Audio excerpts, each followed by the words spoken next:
Hello everyone, my name is Sarita and welcome back to my channel Soham Education. Before starting this topics principles of directing and importance of directing, friends मैं आप लोगों से यही कहना चाहूँगी कि अगर आप इस चैनल पे न्यू हैं तो इसे सब्सक्राइब करें और वीडियोस को लाइक एंड शेयर करें अपने फ्रेंड्स के बीच, ताकि ये जो नॉलेजेबल वीडियोस हैं ये लोगों तक पहुँचें और ये वीडियोस जो हैं commerce as well as management students दोनों के लिए ही बेनिफिशियल हैं. So without any delay let's get started. सबसे पहले हम देखेंगे प्रिंसिपल्स ऑफ डायरेक्टिंग क्या होते हैं. प्रिंसिपल्स जो होते हैं डायरेक्टिंग के, they are certain kind of rules, ideas और गाइडलाइंस जिस पर डायरेक्टिंग बेस्ड करती है. तो उन्हीं के बारे में आज हम डिस्कस करेंगे. इसमें सबसे पहला है maximum individual contribution. According to this principle of directing, हर ऑर्गेनाइजेशन में इंडिविजुअल्स होते हैं. बिना इंडिविजुअल्स के कोई ऑर्गेनाइजेशन वर्क नहीं करती है. मशीन्स अपने आप काम नहीं करेंगे. तो इंडिविजुअल्स को प्रॉपर वो अपना कंट्रीब्यूशन दें. इसके लिए क्या करना होगा कि जो सुपीरियर हैं, जो मैनेजर हैं, वो इस तरह से डायरेक्ट करें, इस तरह से इंस्ट्रक्शंस दें, इस तरह से काउंसिल करें, मोटिवेट करें कि वो अपने जो हिडन टैलेंट्स हैं उनको बाहर लाएं.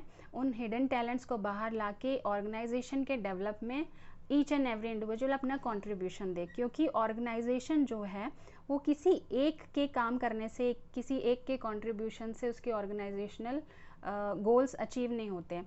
उसके लिए क्या होता है, each and every individual is equally responsible. तो इसीलिए सबके लिए ज़रूरी है कि वो अपना 100% अपना बेहतर कंट्रीब्यूशन दें, जिससे कि ऑर्गेनाइजेशनल गोल्स अच्छे से अचीव हों. देन हम आते हैं हार्मनी ऑफ ऑब्जेक्टिव्स. अब ये प्रिंसिपल कहता है डायरेक्टिंग का कि जैसे इंडिविजुअल्स के ऑब्जेक्टिव्स होते हैं उसी तरह ऑर्गेनाइजेशनल ऑब्जेक्टिव्स होते हैं. तो इन दोनों के बीच में हार्मनी होनी चाहिए. क्यों? क्योंकि जैसे ऑर्गेनाइजेशनल गोल्स हैं तो बिना अगर इंडिविजुअल्स के इंटरेस्ट फुलफ़िल नहीं होंगे, गोल्स फुलफ़िल नहीं होंगे, तो वो ऑर्गेनाइजेशन के गोल्स अचीव करने में भी डीमोटिवेटेड फील करेंगे. तो इसीलिए दोनों में हार्मनी होना ज़रूरी है. उसके बाद हम देखते हैं यूनिटी ऑफ कमांड.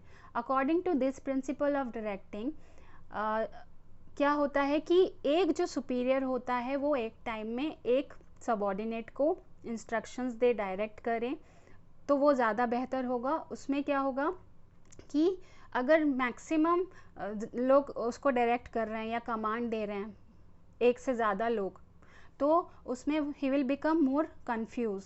तो कंफ्यूज होने के कारण वो उसको समझ नहीं आएगा कि वो पहले किसका ऑर्डर फॉलो करे, पहले किसकी बात सुने. तो इससे अच्छा है कि यूनिटी ऑफ कमांड होना चाहिए. मतलब वन बॉस शुड ऑर्डर और शुड कमांड और should instruct one subordinate at a time. Then हम चलते हैं अप्रोप्रिएट डायरेक्शन टेक्निक. अब ये एक ऐसा प्रिंसिपल है डायरेक्टिंग का जिसमें ये कहा जाता है कि अगर इंडिविजुअल्स हैं तो उनको मोटिवेट करने के लिए हमें देखना होगा कि वो किस तरह से मोटिवेट होंगे. मतलब कि कुछ लोग होते हैं कि मॉनेटरी इंसेंटिव से होते हैं, कुछ लोग नॉन मॉनेटरी इंसेंटिव से होते हैं. तो वो मैनेजर को सेलेक्ट करना होगा. वो मैनेजर की ड्यूटी है, उसे देखना है, उसको जज करना है कि किस तरह से वो इंस्ट्रक्शंस अपने फॉलो करवा सकते हैं. तो उसके लिए उन्हें अप्रोप्रिएट डायरेक्शन टेक्निक चूज़ करनी पड़ेगी. देन हम चलते हैं मैनेजरियल कम्युनिकेशन. अब जो मैनेजरियल कम्युनिकेशन प्रिंसिपल है डायरेक्टिंग का, वो ये कहता है कि कम्युनिकेशन जो है वो 2 वे प्रोसेस है. मतलब एक तरफ सेंडर है, रिसीवर है, जैसे एक तरफ सुपीरियर है, एक तरफ सबऑर्डिनेट है, तो दोनों के बीच में इक्वली कम्युनिकेशन होना चाहिए. ऐसा नहीं कि डायरेक्शंस दे दी, इंस्ट्रक्शंस दे दी तो फॉलो हो गई लेकिन उसका फीडबैक नहीं दिया. तो फीडबैक भी ज़रूरी है. मतलब कि दोनों तरफ से कम्युनिकेशन इक्वली चले, मैनेजरियल कम्युनिकेशन अच्छे से फॉलो हो, फीडबैक भी मिले, ताकि दूसरे इंस्ट्रक्शंस, दूसरी चीज़ों को हम अच्छे से आगे फॉलो कर सकें. तो इसी के साथ हम आगे बढ़ते हैं. अब हम देखते हैं use of informal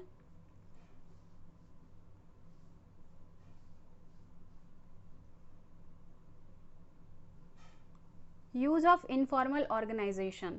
according to this principle ये बताया गया है कि कभी कभी क्या होता है और ऑर्गेनाइजेशन में हमें कुछ चीज़ें जानने के लिए, कुछ फीडबैक जानने के लिए या करेक्ट नॉलेज लेने के लिए हमें इनफॉर्मली भी बात करनी पड़ती है लोगों से, एम्प्लॉयज़ से। तो हमेशा फॉर्मली ही बात करके हम सारी करेक्ट इन्फॉर्मेशन या रियल फीडबैक नहीं ले सकते हैं, उसके लिए हम कभी कभी हमें इनफॉर्मल गैदरिंग भी करनी पड़ती है। तो ये कहा है कि यूज़ ऑफ इनफॉर्मल ऑर्गेनाइजेशन होगा तो हम डायरेक्टिंग को अच्छे से सपोर्ट कर पाएंगे। Then effective leadership. Effective leadership में कहा गया है कि मैनेजर के अंदर इस तरह की क्वालिटीज़ होनी चाहिए एक अच्छे लीडर की, कि वो हर किसी को, हर सबॉर्डिनेट को प्रॉपरली इंस्ट्रक्ट कर पाए, गाइड कर पाए और ज़रूरत पड़ने पे काउंसिल भी कर पाए। तो इस तरह का लीडर होना चाहिए। लीडरशिप बहुत मायने रखती है, खाली इंस्ट्रक्शंस देने से नहीं, उनकी प्रॉब्लम भी सुननी पड़ेगी, उनकी प्रॉब्लम के अकॉर्डिंग उनको काउंसिल भी करना पड़ेगा टाइम टाइम पर। देन हम देखते हैं इफ़ेक्टिव मोटिवेशन। अब ये प्रिंसिपल कहता है कि अगर कोऑपरेशन चाहिए हर इंडिविजुअल की, तो उनको हम फोर्स करके कुछ नहीं करा सकते, डरा के धमका के, फियर फैक्टर यूज़ करके हम कुछ नहीं करा सकते। हमें क्या करना है कि वो अपनी बेस्ट एबिलिटी दें, इसके लिए उन्हें प्रॉपरली मोटिवेट करना है। मोटिवेशन थ्रू इंसेंटिव्स, जो भी उनकी नीड से मैच कर रहे हैं वैसे हमें इंसेंटिव्स उन्हें प्रोवाइड करने होंगे एम्प्लॉयज़ को। नेक्स्ट हमारा प्रिंसिपल है direct supervision. Direct supervision principle ये कहता है कि there is a need of face to face direction. Means subordinate के साथ एक कांटेक्ट होना चाहिए प्रॉपर। जब भी उसे डायरेक्शन दे रहे हैं, जब भी उसे सुपरवाइज कर रहे हैं, तो एक कांटेक्ट होना चाहिए, proper eye contact, face to face contact के साथ उससे बात करना चाहिए। डायरेक्ट सुपरविजन से क्या होगा कि लॉयल्टी एक तरह की इंक्रीज होगी एम्प्लॉयज़ के बीच में, और एक इमीडिएट फीडबैक भी मैनेजर्स को मिलेगा। देन है last principle follow up. Follow up कहता है कि अब परफॉर्मेंस के लिए डायरेक्शंस दे दी, इंस्ट्रक्शंस दे दी, लेकिन मैनेजर को कैसे पता चलेगा कि ठीक से फॉलो हुआ है कि नहीं। तो उसके लिए क्या होगा, इंस्ट्रक्शन फॉलो होने के बाद it is the duty of every subordinate to give their feedback. Appropriate feedback भी देना ज़रूरी है टाइम टाइम पर, ताकि वो नेक्स्ट लेवल के गोल के लिए फिर आगे काम कर सकें। सो फ्रेंड्स, आई होप कि आपको प्रिंसिपल्स ऑफ डायरेक्टिंग अच्छे से समझ में आया होगा। अब इसके बाद हम देखते हैं इम्पोर्टेंस ऑफ डायरेक्टिंग क्या है। इसमें है कि जो डायरेक्टिंग है वो क्यों इम्पॉर्टेंट है किसी भी ऑर्गेनाइजेशन में, क्यों हमें ज़रूरत लगती है कि डायरेक्टिंग होना चाहिए। तो सबसे पहला प्रिंसिपल कहता है टू इनिशिएट एक्शन, मतलब किसी भी एक्शन को इनिशिएट करने के लिए। अब जो एम्प्लॉयज़ हैं वो क्या है, उनको एक बार बताने से, एक बार बोलने से काम नहीं चलेगा। उनका प्रॉपर टाइम पर हमें देखना है, चेक भी करते रहना है कि वो प्रॉपरली एक्टिव होके अच्छे से अपना एक्शन कर रहे हैं कि नहीं, अपनी ड्यूटी कर रहे हैं कि नहीं, अपना काम कर रहे हैं कि नहीं। तो डायरेक्टिंग क्या है, जब अगर हम किसी को इंस्ट्रक्शंस देते हैं तो वो दूसरे को इनिशिएट करता है कि वो उस काम को करे। तो ये होता है, टू एक्शन को इनिशिएट करने के लिए हमें डायरेक्टिंग की ज़रूरत होती है। Then to integrate employees effort. अब एम्प्लॉय अपने एफर्ट्स को मिक्स करके, कंबाइन करके चलें सारे, मतलब इक्वल कंट्रीब्यूशन दें, तो उसके लिए भी हमें डायरेक्टिंग की ज़रूरत है। हम हर किसी को डायरेक्ट करेंगे, इंस्ट्रक्शंस देंगे, काउंसिल करेंगे, मोटिवेट करेंगे, तो एम्प्लॉय अपने एफर्ट्स अच्छे से देंगे। Then means of motivation. अब है कि डायरेक्टिंग जो है वो सिर्फ ऑर्डर्स देने से नहीं होगा, सिर्फ डायरेक्शन से काम नहीं चलेगा, इंस्ट्रक्शन से काम नहीं चलेगा। उसके लिए क्या है कि मैनेजर को ये भी देखना है कि कौन से मीन्स हैं मोटिवेशन के, कि फाइनेंशियल है या मैंने बताया कि मॉनेटरी इंसेंटिव्स हैं कि नॉन मॉनेटरी इंसेंटिव्स हैं, कौन से इंसेंटिव्स बेस्ट सुटेबल हैं उस एम्प्लॉय के लिए कि वो अपना 100% दे सके, अपना परफॉर्मेंस बेहतर कर सके ऑर्गेनाइजेशन के लिए।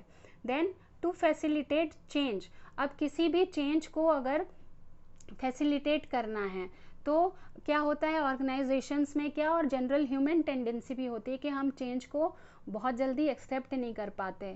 तो जो डायरेक्टिंग है क्या करती है, डायरेक्टिंग हेल्प करती है किसी भी तरह के चेंज को आगे बढ़ाने में, उसको फैसिलिटेट करने में डायरेक्टिंग हेल्प्स करती है।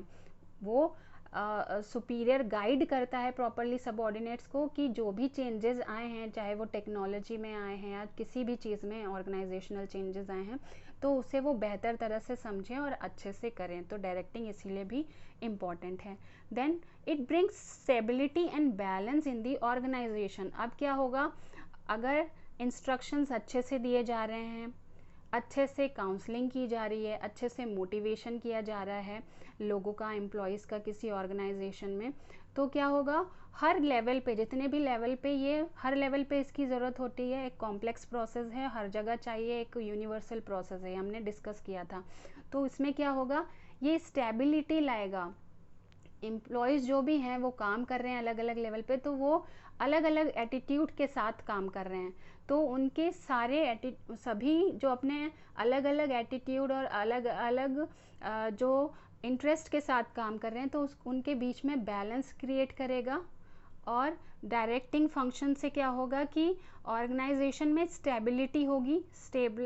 मतलब कि जो भी काम किया जाएगा वो सब मिलकर एकजुट होकर करेंगे, प्रॉपरली करेंगे, और जिससे कि ऑर्गेनाइजेशन के जो गोल्स हैं वो अच्छे से टाइमली, इफ़ेक्टिवली और एफिशिएंटली अचीव हो पाएंगे। तो ये था हमारा importance of directing. I hope friends कि आपको principles and importance of directing अच्छे से समझ में आया होगा। तो इसी के साथ थैंक यू। वीडियो को लाइक करना ना भूलें।